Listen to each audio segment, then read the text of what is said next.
আল্লাহর পরীক্ষা। ভাই, আপনি প্রশ্ন করেছেন সবকিছু আল্লাহর পরীক্ষা কিনা।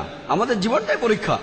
মাঝে মধ্যে আমরা নিজেরাই নিজেদের জন্য সমস্যা তৈরি করি, আমরা নিজেরাই নিজেদের সমস্যা তৈরি করি। এই জীবনটা আসলে পরকালের জন্য একটা পরীক্ষা। তাহলে তো ব্যাপারটা দাঁড়াচ্ছে কেউ বেহেশতে যেতে পারবে না, কারণ মানুষ মাত্রই ভুল করে।